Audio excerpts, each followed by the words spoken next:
Ay, tol, Boss, ikaw pa ba, boss? Ang bagong mukha yan, ah. Oo nga, Boss Brando. Mukhang bagong salta dito yan, ah. Wow, sinaunang tao, pre. Ibang klase ang pormahan. Kaya man na ng dating, ah. Pop. Bago ka sa lugar namin, ah. Anong pangalan mo? O si Berto. Berto. Bago ako umalis, bigyan mo muna kami ng pang-toma dyan. Diba? Wala po ako pera eh. Sakto lang pong pamasahe yung pera ko eh. Alis na po ako. Pera? Hindi pwede yun. Wala ako eh. Kain na tong bag mo. Wala ako. Wala ako. Sakto lang po yung pera ko pamasahe eh. Naglalakad na ho ako. Pare. Tignan nyo kung may pera. Hoy, tingnan na yan. Tingnan mo. Ube! Wala na. Sige, pwede na yan. Okay. Sa susunod, nadadaan ka dito at pupunta ka rito. Dami-damihan mo yung baon mo, ha? Ay! Yan, si Boss Brando. Okay. May panginom na tayo. Makakalis ka na.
Tayo.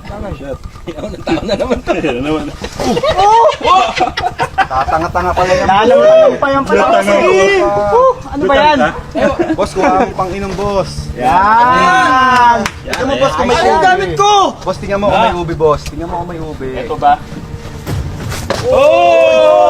May Ube, may ube na naman tayo. Uy, yung presto. Yan, yan. Yung presto. Yung presto, ibigay mo na yan. Yan. Boss. Sige na. Inom na naman tayo. Cheers! Cheers! Sarap. Ang susunod, huwag kang lalampa-lampa. Kaya mo, boss. Tanga-tanga kasi. Talaga, Boss Brando. Ayos ba? Napakatindi. Napakatindi. Brando, lang kayo. Panginom na naman. Sige na. Kumain ka ng balot. Patibay na naman. Matibay ng tuhod. Wala talaga to, no? Yun! Mahina. Ito yung inuman! Bakit di ko maamin sa'yo ang tunay na awitin ng loob ko? Besh, tignan mo yan. Aplikante ba yan? Ba't ang dumi, ang dugyot? Tignan mo yung buko, ang gulo-gulo. Ew. Mismo, Besh. Nasa unahang pila ko nga yan kanina. Amoy na amoy ko yung pawis niya. Para bang amoy likod na lalaking pagod. Ew. Alam mo yun, di ba? What is going on? OMG girls, don't waste our time to that kind of guy. True. Tara na, Truly. she is so tsaka. Oh my Yeah. God. Tara na, mauna na tayo. Let's go!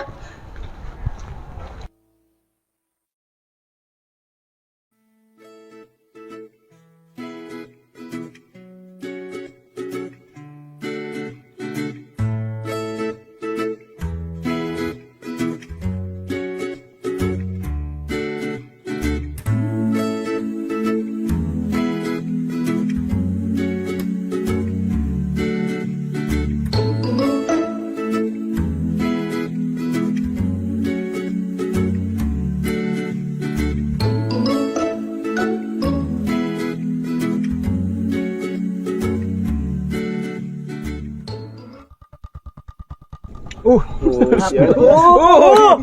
Yan na naman siya. Mo? Ano nga yung bag na yan? Yan na. May masarap na tayong pulutan niya. Yata alaman niya na. Masarap ah. Yan na. Bulak na. Para kanino naman to? Boss, ibibigay yata sa'yo yun. Oo nga eh. Baka trip ka niyang boss. Ang macho mo kasi. Payakap naman. Akin na yan, akin na yan. Wala. Akin na yan. Ano ba pa yan? Tama pa yan tayo eh. Boss, ipalisin mo na yan. Sige na, wala pala to eh. Sige na, wala kang pera. Wala, walang pera yan. doon. Ano ba yan? Flowers ha? Bula-bulaklak. Boss, pagawin mong pera yan. Sige na, sige na.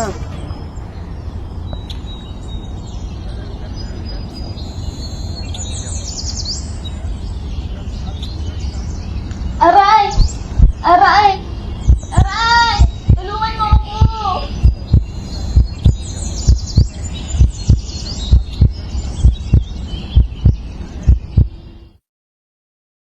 Mahal, kamusta? Mahal, ayos lang kami ng anak natin. Mabuti na lang at tinulungan niya kami. Parang kilala ko to ah. Berto? Relax. Gusto ko lang magpasalamat sa pagtulong sa mag-ina ko na kung di dahil sa'yo. Ano nang masamang nangyari sa kanila? Oo, sige. Walang ano man. Muna na ako.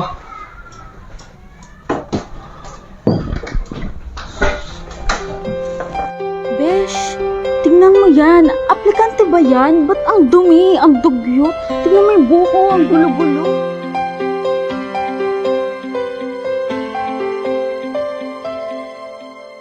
Op, sandali lang, Berto. Ang laki ng pinagbago ng itsura mo ngayon ah. Huwag kang matakot sa amin. Gusto lang namin sanang humingi ng patawad sa mga nagawa namin sa'yo. Sana mapatawad mo kami. Hindi na namin uulitin yun, kahit kanino man. Tama yung Berto. Pangako, babago na kami. Sa katunayan eh, maghanap na kami ng trabaho. Hindi na kami tatambay. Pero sana mapatawad mo ako. Sorry talaga, Tawarin mo kami, Berto. Babago na talaga Salamat. ang bagong buhay na At mabuti naman kung ganon. Basta kung ano man yung mga nangyari, kalimutan na natin yun. Tapos, sana yung mga nagawa nyong mali, eh, magsilbiring aral sa inyo. Iwasan na nating manakit sa kapwa, maging physical man o sa damdamin. Mas piliin na lang nating maging mapagmalasakit, tsaka maging matulungin sa mga kapwa. Pasensya ka na talaga, Berto. No, Sana mapatawad mo kami. Tawarin mo kami, Berto. Salamat. Ah, Sige, mag-iingat kayo ha. hanggang sa muli. Mag-iingat Sana kayo. magkita tayo ulit. Sige. Okay, salamat.